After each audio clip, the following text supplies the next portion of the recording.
Hi, I'm Dr. Kawita Bapat. This is my series of a knockout series, and I try to take the interviews of those who have done something extraordinary in their life other than OBGYN. The most of them are OBGYN and doing something different. Today, I'm having my lovely junior, my lovely friend, the younger sister, Dr. Tripti Sharan. She is an exceptional individual who has made a significant contribution into the field of OBGYN as the Associate Director and a Department of OBGYN at BLK Max Hospital, New Delhi.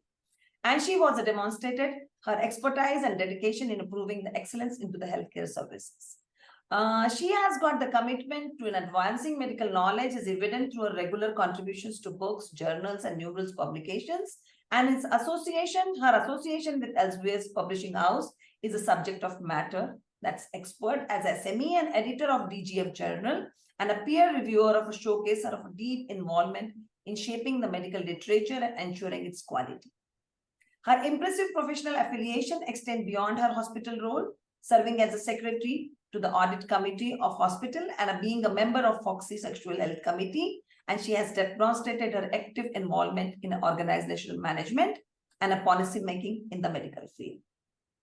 I like about Tripti Sharan, she has got the areas of special interest, including the high-risk pregnancy, endocrinology, minimal invasive surgery, sexual medicine, and that reflects her commitment for the comprehensive care for her patients. And I'm really impressed by her clinical work and a tireless advocate for the spreading awareness of the crucial issues, especially teenage pregnancy, unsafe abortion, adolescent sexuality, and sexually transmitted diseases. I am happy today that she's an accomplished author and equally noteworthy is in that matter. Her books, including The Chronicles of Gynecologists, House of Doctors, Being Radha, and others, have generated or garnered awards and critical acclaim.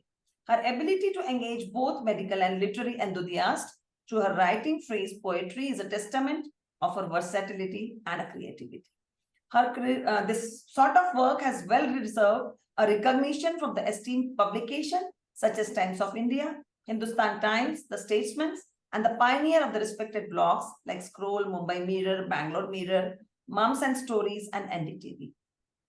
I just love about her impact about her work, which is relevant and a contribution to the field, and a remarkable achievement and a prestigious award she has received, the Wonder Foxian, the most inspiring gynecologist by Economic Times, and receiving the Global Youth Icon Award.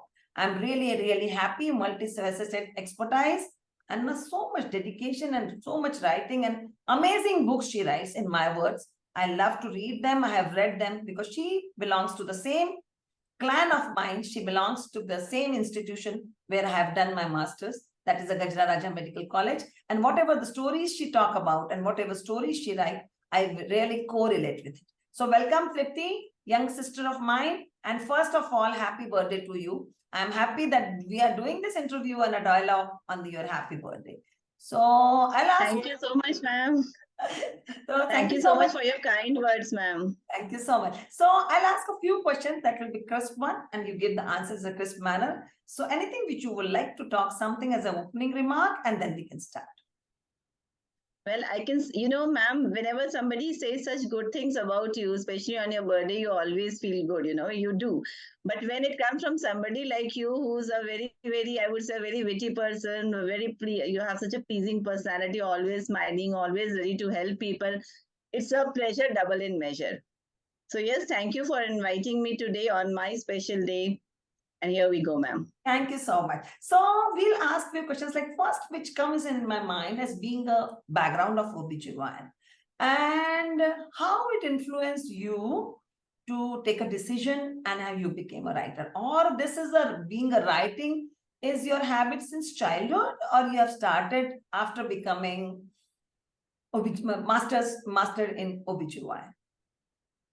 Ma'am, I would say that there are certain interests that one has since childhood. Like I was always into writing. I had a family who was very much into literature and all. So writing was something I was always writing my diaries and all. I never bought a card. I always wrote in my own notes. But then I never taken it so seriously. I would say that my brush with gynae, because here we all know what kind of things we see in, especially in our PG days. Yeah. We are young, we are a little immature also at that time, but then we see a world that is not suffering merely from diseases, but so much misogyny, I would say, so much social bigotry that is there in our society, so much patriarchy.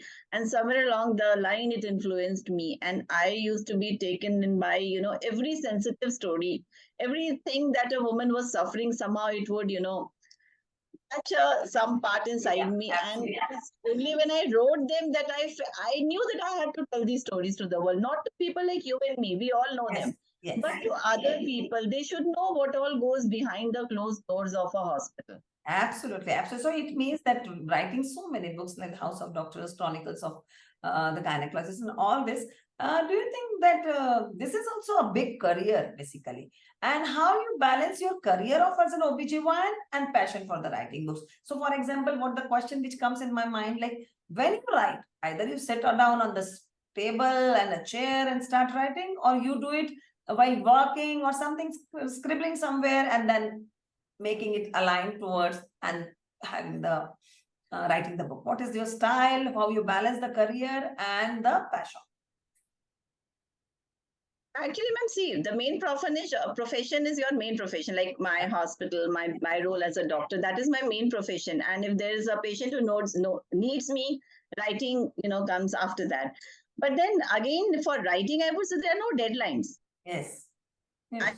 don't have a target that I have to get this book. So writing is a slow process. I always write when it touches me, and I believe we all have that time. It doesn't take much when you have to write. If I want to write, I'll write in 5-10 minutes. Yes. Otherwise, I'll keep on dragging it. Yes. So I can't actually answer that when I write, but I write whenever I feel like and Yeah. whenever I have the It's not the fixed times, the fixed deadlines. yeah. You just feel There are like no that. deadlines. Yeah. That's Today, if I don't have time, I'll write tomorrow. yeah, amazing. Which specific topics and themes which you keep in your book? Basically, it's very, very important because we are in OBGYN and they are all inspired experiences of OBGYN. So other than that, like book of your book is Radha, but other what topics and themes of your books are? I think I always write on topics that actually touch somewhere deep inside me. And till date, it has been about women and about doctors. correct. I don't know, something goes click inside and I have to write. Other Correct. than that, I've written mythology. And again, if you have read Radha and the other book that I'm coming up with, they're very strongly women centric. Yes. They're about the women's perspective. Because Yeah. in mythology also, if you want to see, you will see a lot of women issues. Yes. So I have written about that, and I'm also planning to write about my son's journey. How he survived in those COVID times, studying and competing in one of the toughest exams. Yeah. So that was also very The touching. I would see him every day. topics are varied and Yeah, it's not only the it's just one. day-to-day activities. Yeah. What It's not exactly fiction. I think there's enough, there in non-fiction. Yeah, so Truth is stranger than fiction. amazing because basically you are motivated to write on women health issues also, and you are the person who is love to have the advocate to means you are it's advocacy for the change which you are doing. So anything which in a Yes, ma'am. future time you are going to write or something which will be good for what they're saying about the addressing the health issues also and for the women. Anything which is in your pipeline? Yeah, I Or have been approached by any book which certain can be recommended? publications to, I'm sorry. Any book which yeah, I you mean, can recommend it of yours are regarding this too also, and the health issues and the advocacy to change. I could. Tripti? Tripti, are you there? Hello. Adolescents, on adolescent sexuality problems. Yes, ma'am. Yes, Yeah, yes. I'm there. Can you hear Yeah. me? Continue. Yes. I can hear you, ma'am. Yeah. Yeah, I'm there. Yeah. Yes, you are there. Hello. Yes, you Can are you hear there. me? I can hear you. Yes. Tripti, continue.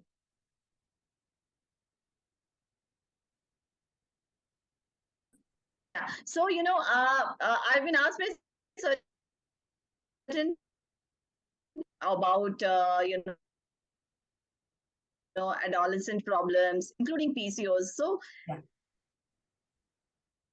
I'm kind of books that I write is builds a bridge between the medical and the non-medical world. We can teach them a lot. Yes, yes. But it's another question which comes in my mind. Because see, you're such a motivated person, writing so many good things, the medical, non-medical, all the point. But when we write a medical, we share the medical information or experience in your writing. So don't you think there is a potential ethical dilemmas which we feel? I'm just putting in a word because do you think this navigate the potential ethical dilemma when we share the medical information and experience in our writing? Yeah, I think it does. You have to be very honest about it. Like if there is something you yourself think there's a dilemma. So Yeah. you put, what I believe is that you put the story and in a story form, in a narration that, kind of brings some curiosity and makes the person think. Mm. Because reading is 80% reading and 20% imagination. Yeah. So the way you write, you have to make that person imagine, and then only they will draw, their own interpretation. You should never put stereotypes. You should never put your own interpretation. Amazing. Sometimes it's difficult for you to do. We're all very strongly opinionated women, but then it's difficult to do that. But we should in writing, you have to leave it to the readers to draw Amazing. their own Amazing. interpretation. Would you like to tell something in a three, four lines about each of your books, which you will like to, like a House of Doctors, a simple, because see, it's So not just in 2-3 lines, Chronicles of a Gynecologist was all about my PG and SR-ship days, and even later, the women amazing were book. very interesting. So Amazing. they were just interesting stories which are very, very common to us doctors, but very I would say very unusual for the non-medical, even strongest feminist. One of them called me up and said, she told me that she had thought that she'd seen the world, Yeah. but when she read them, they were gut-wrenching to them. She never knew such things existed. Like, the story of a woman who had a septic abortion. This was in Gwalior because a straw was put inside her uterus and she died later on. So these were stories which people don't know about. They cannot relate. Then House of Doctor is about our, undergraduation and post-graduation days. It's about the medical student. Yes. It's a little more hilarious, at places, a lot of humor. The campus stories are also there. And then Being Radha is about story of Radha. I would say not very well. She's a worshipped, very celebrated goddess, but poorly understood. So I try to understand, classes of the 20th century women. Yes. So, and anecdotes and antidotes was again anecdotal. Yeah, amazing. So how you get how you receive the feedback from the readers, see, and how you take it positively, and how this impacted in your future writings. Ma'am, when I wrote, it was never to become an author. It was just to tell stories to women. I never wanted to become an author. Yes, but it now was just that I wanted people to read what I had in my mind. I wanted to reach out to them. So, from doctors, the best thing that could come was that most of the doctors, irrespective of whichever branch, whichever, specialty they were in, they said that they could relate to it. I know. And the best reviews that came from the non-medical people was that, they said that we never knew doctors could think like this, or that this has changed the way they perceived doctors, and that made it all my mission impossible. Correct. I have seen you growing in last so many years. I'm so impressed by you. But the last and most important question, which I always feel about, that what advice will you like to give to the aspiring writers who are also OBGYN, and how they should pursue writing alongside with the career? See, at the end of the day, we are there to have some legacy, to say something about people. So that's a question which I feel how you. Ma'am, writing as a main, writing as a profession does not work. It doesn't pay you. So one needs to have a steady profession, and so that would be your main part. You cannot, it is never second to writing. It is always a first profession. Writing is a passion. It's a let go thing. It relaxes you. So yes, we must tell our thoughts. We should convey our thoughts, our feelings to other people. And this is the best medium. It's a very expressive medium to tell what you don't actually want to speak. So you write it, and then, the readers would understand you. And that's a beautiful thing. Love you. Thank you so much for joining today, as being busy in your schedule as well of mine. And we both could manage to do this interview. And happy birthday once again. And I'm really Yes, happy today to absolutely. have an interview with Tripti, who is really known to me for when she was young, since young, as a young girl, I know her. And such a Thank you so passionate much, ma'am. writer, inspiring to the youngsters, and your contributions in this field is really incredible. Thank you so much for joining. Thank you so much. Thank you so much, and best wishes to you also, ma'am, in all your future endeavors. Thank you so Thank you much. so much. Thank you so much. Thank you.